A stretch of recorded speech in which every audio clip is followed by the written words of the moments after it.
Bhagavad Gita quotes YouTube channel में आप सबका स्वागत है। नमस्कार। आज हम एक बहुत ही आम लेकिन विनाशकारी चीज पर बात करने वाले हैं, क्रोध।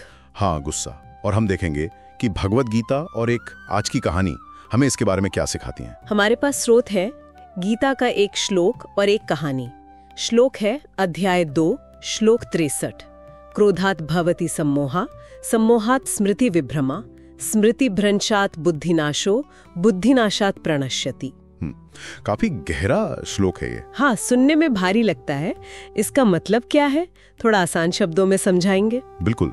देखिए, ये एक तरह की चेन रिएक्शन बताता है। पहला कदम क्रोधात् भवति सम्मोहा, मतलब क्रोध से पैदा होता है सम्मोहा। सम्मोहा यानी? हाँ, सम्मोहा मतलब एक किस्म का भ्रम, या कह लीजिए कि सही गलत सोचने की शक्ति का धुंधला पड़ जाना। आप क्लियरली सोच नहीं पाते। अच्छा, तो गुस्सा आते ही हमारी समझ पर पर्दा पड़ जाता है। फिर सम्मोहात् स्मृति विभ्रमा, इसका क्या मतलब? सही, जब दिमाग में भ्रम होता है तो स्मृति भी भ्रमा होता है, मतलब याददाश्त गड़बड़ा जाती है, चेतना काम नहीं करती। इंसान भूल जाता है कि क्या सही है क्या गलत, उसके सिद्धांत क्या हैं, ये क्या नतीजे होंगे। बिल्कुल, वो बस उस पल के जोश में बह जाता है। उसे याद नहीं रहता कि क्या दांव पे लगा है। और जब याद ही ना रहे तब तो मुश्किल है।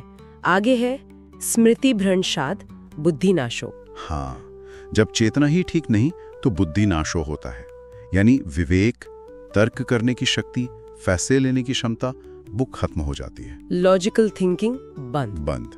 और अंत में बुद्धिनाशात् प्रणश्यति, बुद्धि के नाश से व्यक्ति का पतन हो जाता है, वो नष्ट हो जाता है। प्रणश्यति मतलब सिर्फ बाहरी नुकसान नहीं? नहीं, ये अंदरूनी शांति, स्थिरता, सबका नाश है, पूरी तरह से पतन। बाप रे, ये तो वाकई एक खतरनाक साइकिल है, गुस्से से शुरू होकर पूरी बर्बादी तक। इसी को समझाने के लिए हमारे पास वो कहानी है अनिरुद्ध की, वो IT इंजीनियर वाला। हाँ, अनिरुद्ध बहुत टैलेंटेड था, काम में अच्छा, लेकिन गुस्सा बहुत था। कहानी में था कि एक मीटिंग में उसके सीनियर ने बेवजह गुस्सा दिखाया। हाँ, और अनिरुद्ध से रहा नहीं गया, उसका भी पारा चढ़ गया। तो क्या उसने भी यही साइकिल महसूस किया, क्रोध सम्मोह?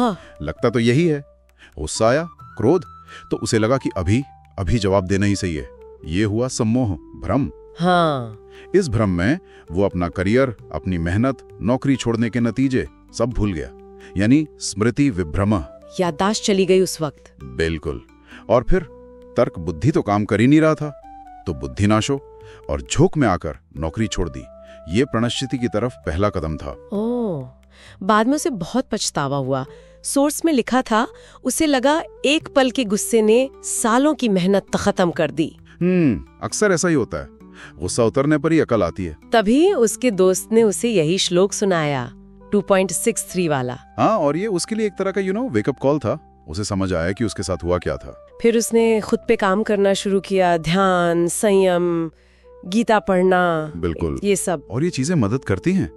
ध्यान से शायद वो विचारों और भावनाओं के बीच थोड़ा स्पेस बनाना सीखा होगा, ताकि एकदम से रिएक्ट ना करे। हाँ, और संयम से इंद्रियों पर, मन पर थोड़ा कंट्रोल। गीता पढ़ने से शायद उसे वो समत्व भाव मिला होगा। समत्व भाव मतलब सुख दुख, मान अपमान, इन सब में एक जैसा रहना, बाहरी चीजों से आसानी से विचलित न होना, कर्म का सिद्धांत समझना। और कहानी का अंत अच्छा था, उसे बेहतर नौकरी मिली और वो शांत हो गया। हाँ, वो बदल गया, ज्यादा शांत, संतुलित, खुश। उसने वो विनाश का चक्र तोड़ दिया। तो इन सब से, मतलब श्लोक और कहानी से, मुख्य संदेश क्या निकलता है? देखिए, सीधा सा संदेश है, गुस्सा पल भर का हो सकता है, पर उसका असर जिंदगी भर रह सकता है। और ये धीरे धीरे हमारी सोचने समझने की ताकत छीन लेता है। बिल्कुल, जिसने अपने गुस्से पर काबू पा लिया वही असल में विनाश से बचता है। गुस्सा हमारी समझ, याददाश्त, बुद्धि सबको खत्म कर देता है। तो आज की सबसे बड़ी सीख शायद यही है कि जब गुस्सा आए तो कुछ भी करने या कहने से पहले बस एक पल रुक जाए। हाँ, वो एक पल, वही एनशाइडेंट है, वही तय कर सकता है कि आप विनाश की तरफ बढ़ेंगे या बच निकलेंगे। बहुत अहम बात है ये। बिल्कुल। चलिए, आज के लिए इतना ही।